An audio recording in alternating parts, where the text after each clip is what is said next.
मालिक ने जो हमारी किस्मत में लिखा नहीं हुआ।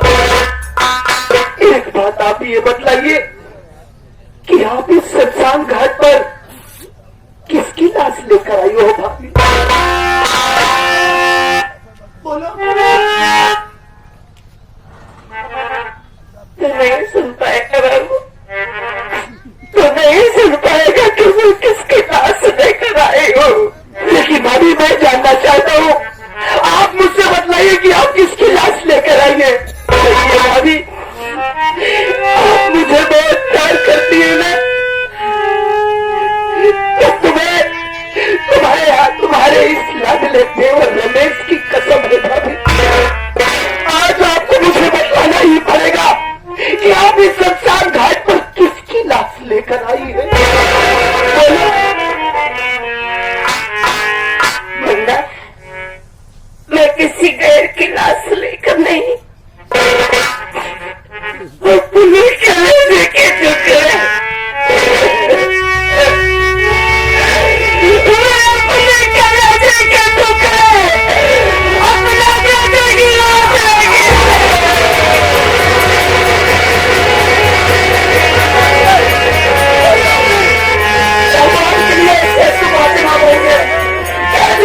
सारी बातें झूठ है, सारी बातें कैसे कैसे कहते कि झूठ है।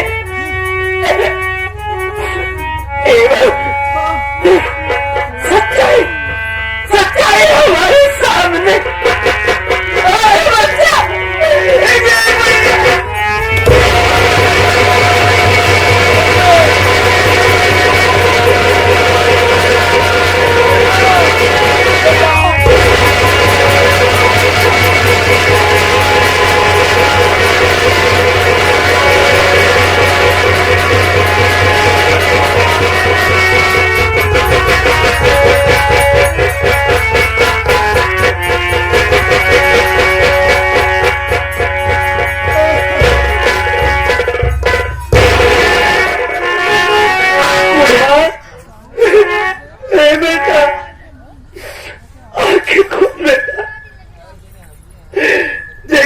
चाचा आया है, अपने चाचा से बातें नहीं करेगा बेटा, आके खोल रहा है। नहीं भैया, अब तुम्हारा बंदा किसी से बातें नहीं करेगा बाबा। सदा सदा के लिए हम सबसे रूठ गया है।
सोचिए कि हमारे पास कफन एक है और लाश दो है।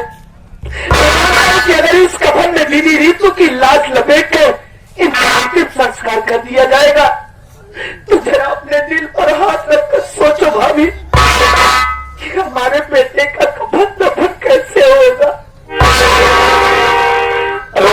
ऐसी बात का है मुन्ना, क्योंकि विधि का विधान यही कहता है कि एक कफन में सिर्फ एक लाश जाती है।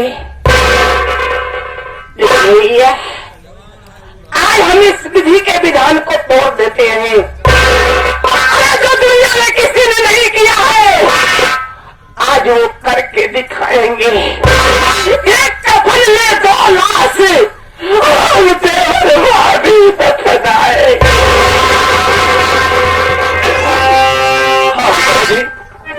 आप सही कह रही है, इंसान को समय से पहले और जरूरत से ज्यादा कुछ भी नहीं मिलता है। जो विधि को मंजूर है वही हो भाभी।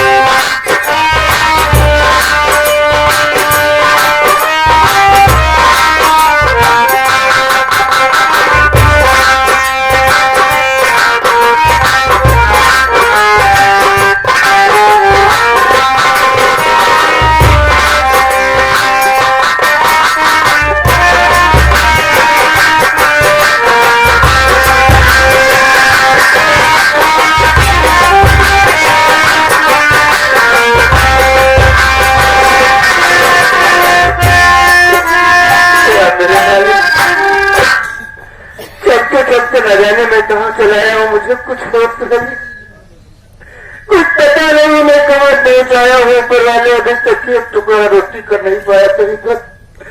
मुझे ऐसा लग रहा है मैं चल नहीं पाऊंगा, भूख प्यास से काम कर मेरी जान चली जाएगी। मैं देख रहा हूँ तो इंसान बैठे हैं, पुलिस एक टुकड़ा रोटी का सवाल करूंगा। अगर एक टुकड़ा रोटी खिलाते थे तो हो सकता है मेरी जान बच जाए और न मैं आगे नहीं चल पाऊंगा। मेरे कदम उठ नहीं रहे बाबू।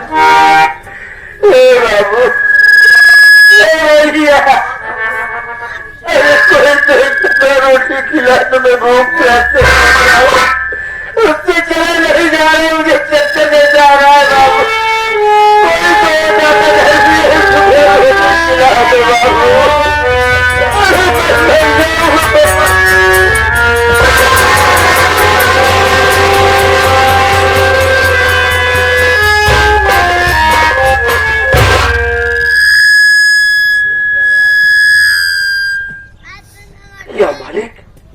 ये ना जाने कैसा अभागा इंसान है जो रोटी मांगने के लिए शमशान घाट पर आया हुआ है, जिसे इतना भी ख्याल नहीं कि ये कोई गांव या बस्ती नहीं बल्कि शमशान घाट है।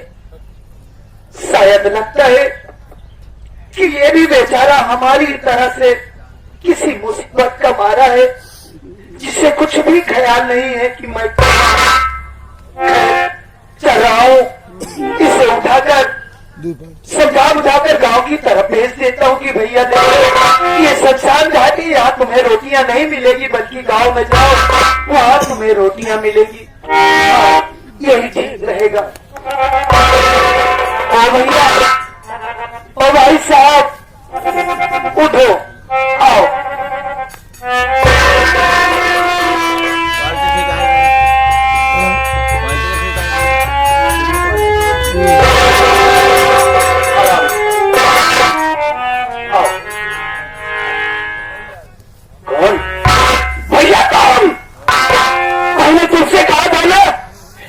पीछा करने की कोशिश मत करना। अरे तुम्हें भी नहीं तो मार ही डाला, अब क्या यहाँ पर तुम मेरी जान लेने के लिए आए? यहाँ से मैं तुम्हारी बदसूरत सकत देखना नहीं चाहता हूँ।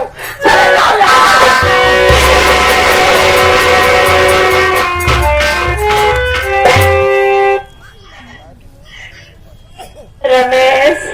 हाँ भाभी। कल चिल्ला रहे भैया? भाभी आप जानती है कि इंसान जो हमारे पास रोटी मांगने के लिए आया है ये कौन है? तुम जानते हो? अच्छे तरीके से जानता हूँ भाभी, इसे मैं आराम से बाबू। अगर जानते हो तो बेचारे को समझा दो भैया कि देखो भाई ये शमशान घाट है, यहाँ रोटियां नहीं मिलती। अगर रोटी खाना है तो किसी गांव किसी बस्ती में चले जाओ किसे समझा दूं भाभी? अरे ये इंसान हो तो इसे समझाओ ना। अरे ये कभी ना कोई इंसान के रूप में शैतान है, शैतान। देख बाबू, अगर हम किसी का भला नहीं कर सकते तो हमें बुरा कहने का कोई हक नहीं बनता। शायद आप कुछ नहीं चाहती है, अगर जानना चाहती है तो सुनिए। अरे यही इंसान तो हमारी बर्बादी का कारण है। अरे इसी बेरहम बेदर्द इंसान ने मेरी बीवी को बेरहमी से मार डाला। और जानती है ये कोई गैर नहीं बल्कि मेरा कसाई भाई और आपके मेरी बीवी को बोलना नहीं। अरे वाह रमेश कुमार, आज बहन के प्यार ने तुझे इतना पागल बना दिया कि अपने बात सवाल भाई बात इतना भाई जाम लगा रहा है। इससे पहले सोचा है तूने? अरे जिस बहन के बारे में तू कह रहा है उस बहन को अपनी जान से ज्यादा प्यार करते थे। अरे छोटी सी थी, अपने हाथों से खाना खिलाया करते थे, अपने गोदी में झूला झूला कर से सोया करते थे। जरा सोच मुन्ना, जो भाई अपनी बहन से इतना प्यार करता हो वो भाई अपनी बहन को कैसे मार सकता है?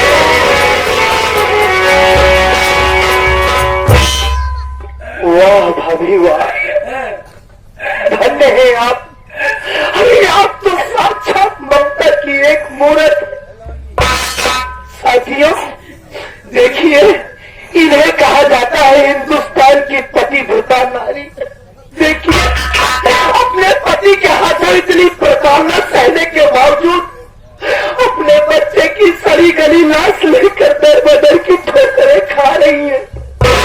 फिर भी अपने पति के लिए इनके दिल में इतनी बड़ी हमदर्दी, इतना बड़ा प्यार। धन्य है भाभी आप, धन्य। अरे पागल, और पत्नी कैसी जो अपने पति का दिया हुआ छोटा सा दर्द न सह सके। मैं तो हर वक्त मन में यही बात कहती रहती हूँ कि भला है बुरा है जैसा भी है, मेरा पति मेरा देवता है।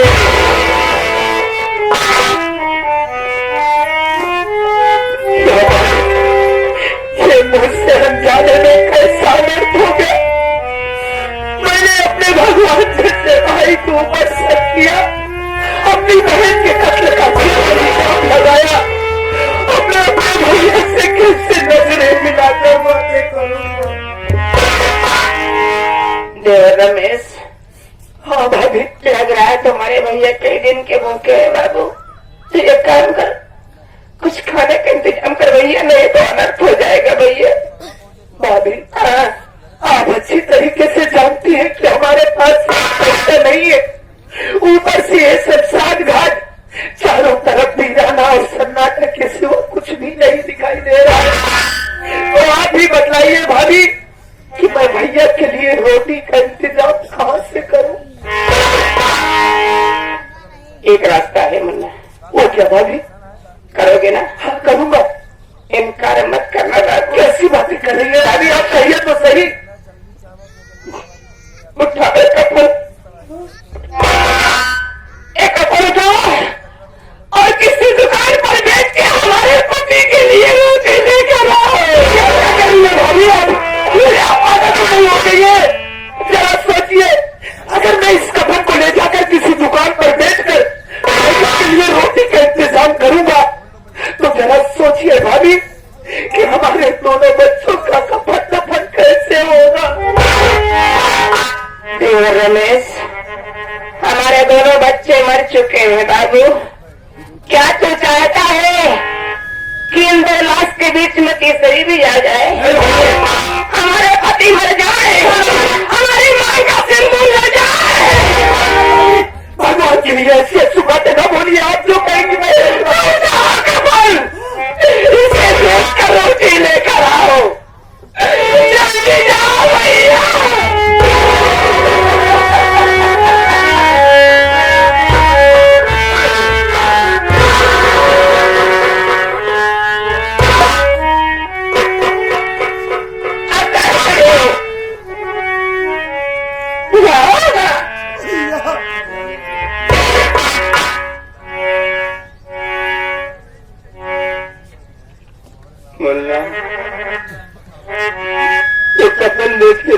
करने जा रहा? अरे मुन्ना, अरे मैं इतना बड़ा पापी नहीं हूँ कि अपने बच्चों का कफन देखकर अपने पेट भरूंगा। जाने से पहले मेरी एक बात सुन ले, मेरी बात को सुन।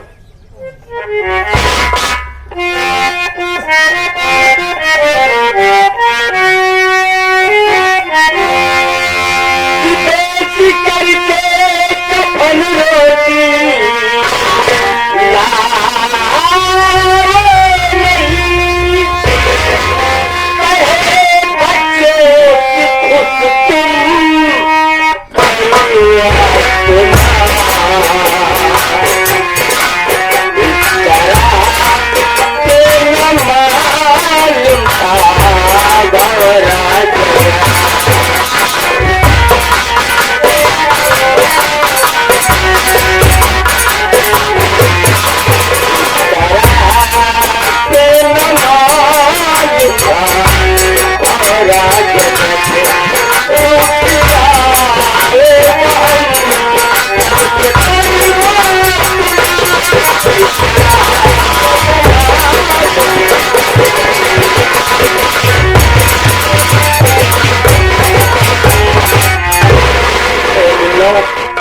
देख अपने पास समय भी नहीं है, इन बच्चों की आत्मा भटक रही है। सबसे पहले बनकर अगर इनकी आत्मा को शांति मिल जाएगी तो मेरी भूख प्यास भी मिट जाएगी। मुन्ना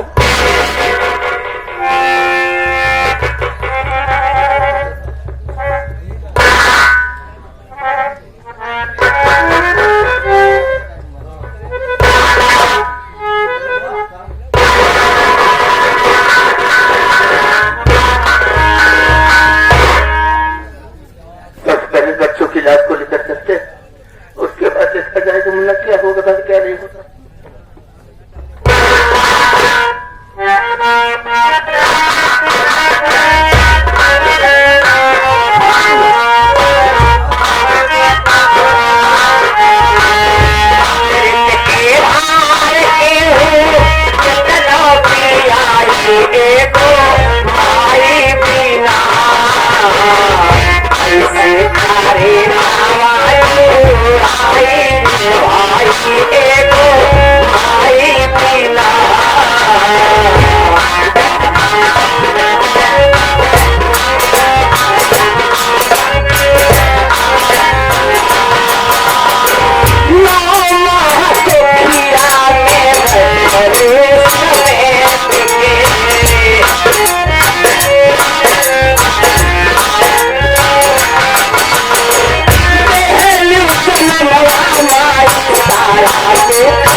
कैसे हो? मैं देखो अपनी सुनाओ कैसी हो? ठीक है मेरा भी। देखो देखो मेरे बात क्या है? मैं रात में सोई नहीं हूँ। हाँ हाँ, काफी समय के बाद मिली हो ना? हाँ बहुत थक गई हूँ, थोड़ा आराम करना तो चाहिए। ठीक है, बड़ी अच्छी बात है, हम थोड़ा आराम करें।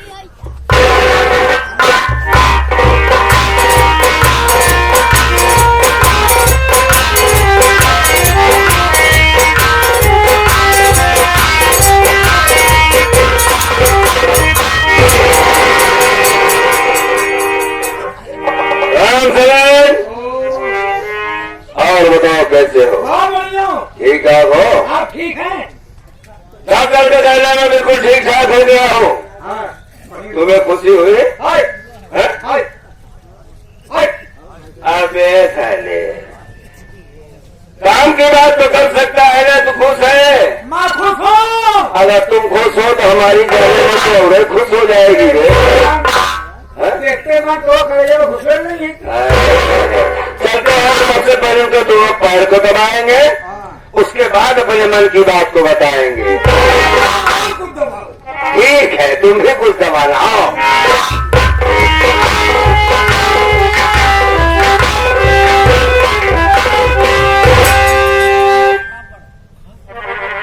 देख रहे हो, आराम कर रही है। इसे औरत कहा जाता है। मोटी नहीं हो गई तेरी भाभी दे, वो टॉनिक पिए हम। हाँ यार, खैर कोई बात नहीं, थोड़ा दबा देता हूँ।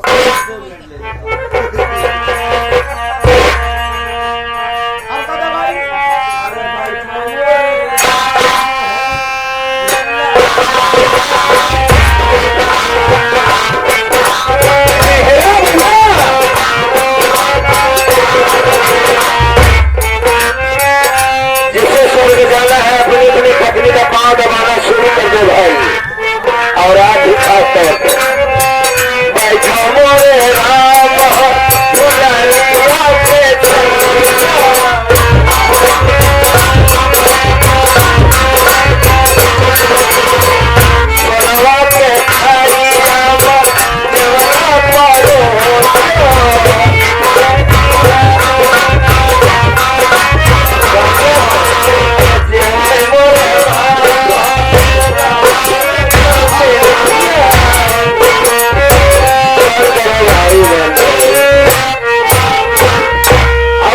खुशी हुई। देखो साथी, कम से कम लखनऊ आए तक अपने दिल की आवाज अपने रानी तक नहीं पहुंचा देता, कलेजे को ठंडक नहीं पहुंचेगी। जय हो भोलेनाथ, जय हो भोलेनाथ। जैसा मालिक हमारा सुना वैसे सत्य सुने प्रभु।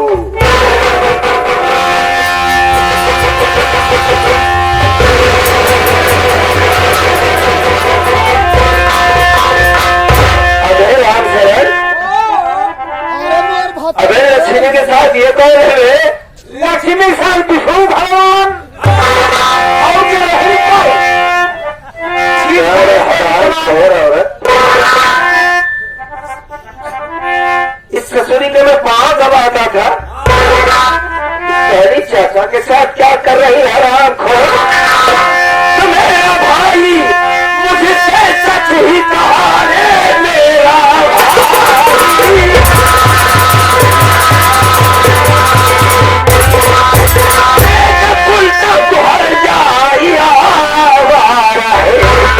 करती है गद्दार चाचा से मिले, जिंदा छोड़ तुझको सुधार जा।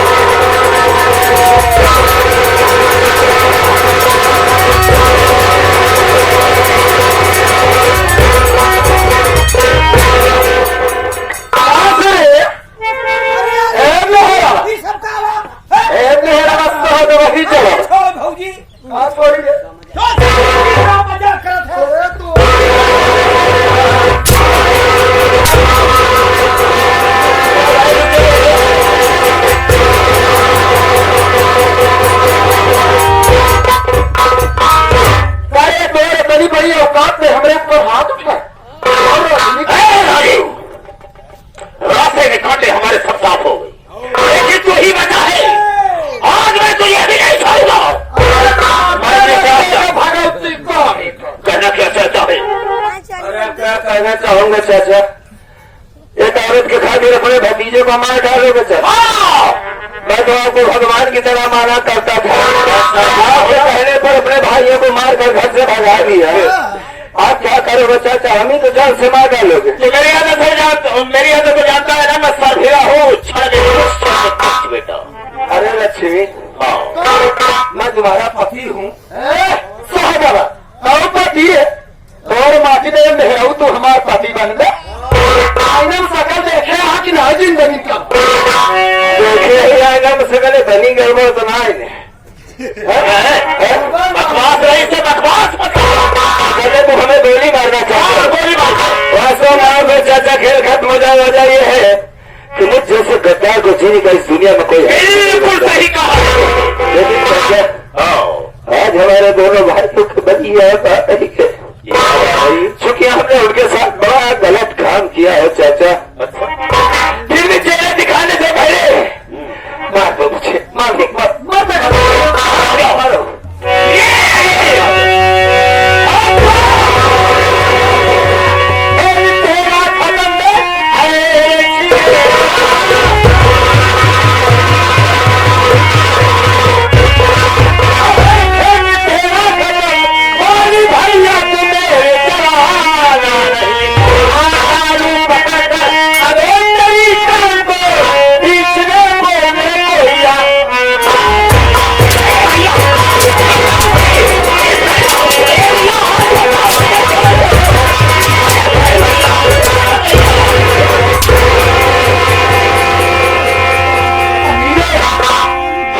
भगवान हमारे बड़े भाई को जान से मारना चाहता था, हरामजादे तुझे मालूम नहीं था। नहीं भैया, उस दिन हम दोनों भाइयों की बात आप नहीं माने, हम सबको घर से बेघर कर दिया। लेकिन आज आपका असली मुजरिम आपके सामने पेश है, जिसे आप भगवान समझते थे, आज ही भगवान तेरी जान लेने पर हो। नहीं भैया, आप जो करें सो कर सकते हैं। हम दोनों भाई गलतियों नहीं मेरे भाई, ऐसी बातें मत करो कि तुम्हारे बातें सुनकर हमारे प्राण निकल जाए। देखो, हमारी गलती का हमें एहसास हो गया है कि वाकई हमसे बहुत बड़ी भूल हुई है। औरत तो एक धोखा होता है, वास्तव में सत्य। अगर कोई भाई ऐसा करे तो मत करना। अगर औरत बताती है तो उसकी नजर रखो, अपने भाई को मौका देना चाहिए, क्यों भाई से बढ़कर कोई दौलत नहीं होती इसमें। रमेश कुमार, देखो तुम दोनों हमसे छोटे हो, ये सारी दौलत, ये सारी जायदाद तुम्हारी है, हमें कुछ नहीं चाहिए। रमेश कुमार और रोहित कुमार, ये भैया इतना काम कर दो कि मरने से पहले तुम्हारा भाई तुमसे हाथ जोड़कर भीख मांगता है कि हमारी माफ कर दो बाबू, बस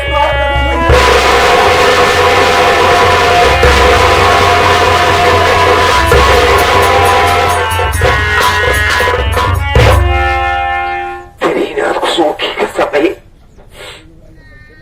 इस ऐसा गद्दार को तो ऐसी सजा देंगे कि देखने वाले थर्रा जाएंगे। रमेश, तू आगे तेरा संस्कार में आ गया हुआ संस्कार बिल्कुल ठीक ठाक था, तू गलत नहीं था, मैं गंदा हो गया था। कोई भाई ऐसी गलती मत करना और हमारी गलती माफ कर देना। मुन्ना एक काम करो, तुम दोनों भाई घर में चलो, बाकी हम चाचा से मिलकर आते हैं। पौरानी कहाँ पर है उसका ख्याल रखना। चलो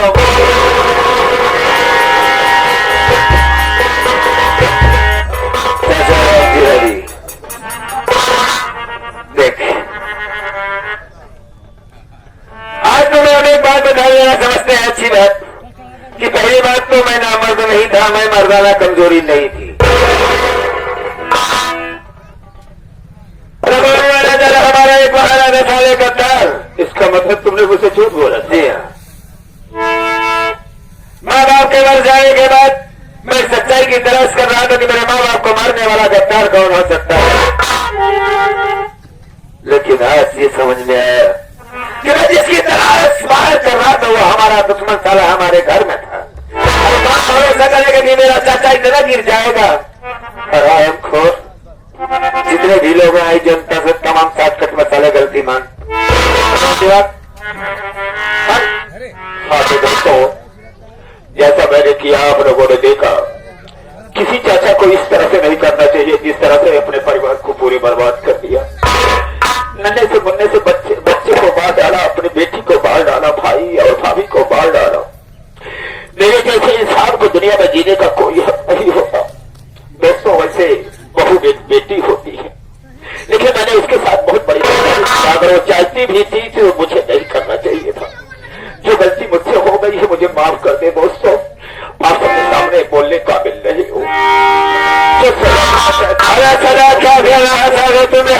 से फाड़कर फेंक दिया है। और आपको मेरे माँ बाप को मार डाला, डंडे से बच्चे को मार दिया साले।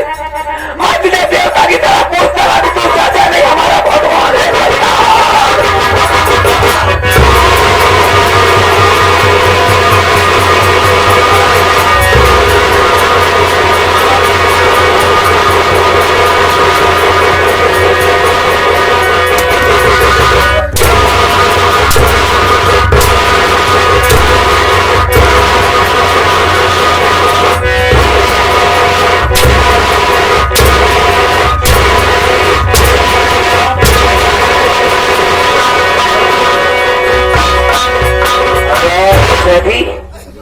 सभी हमसे यह बनी रहे खाए खाए चर्बिया ये करे यहाँ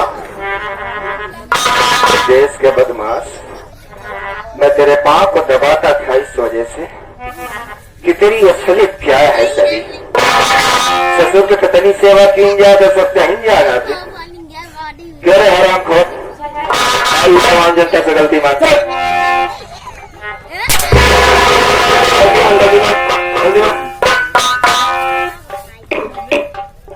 भैया हरा दादा दादा हरा बुढ़ाऊ हरा ननकवा हरा देवरू हरा।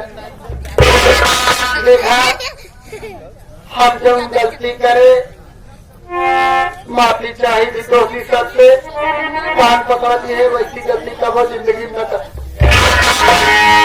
जाई नहीं।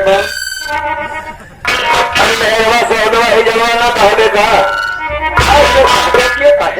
अच्छा मजाक करते रहो। आज दोस्ती मजाक न करे तो कैसी खराब रहता है। बाहर देवर है ये मन से तो सी मजाक करे कि 4 जने बैठा तो गोली मरवाएगी साली हचाई औरत।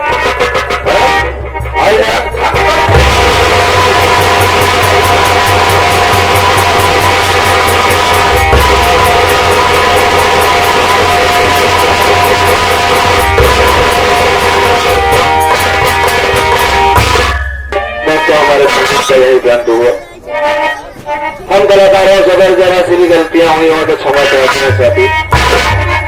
इस पार्टी का मालिक हमारे दुर्ग पांडे सुपर पवाइन है, जिसका पता है गांव दरियापुर, थाना रानीगंज, तहसील रानीगंज, जनपद प्रकाशगढ़। तो अगर आप लोगों को पसंद आया तो सभी एक बार सेवा करने का अवश्य मौका देंगे। किसी भी शुभ अवसर पर शादी विवाह के मौके पर एक बार मौका जरूर दे साथी। एक बार बोलो शंकर भगवान की।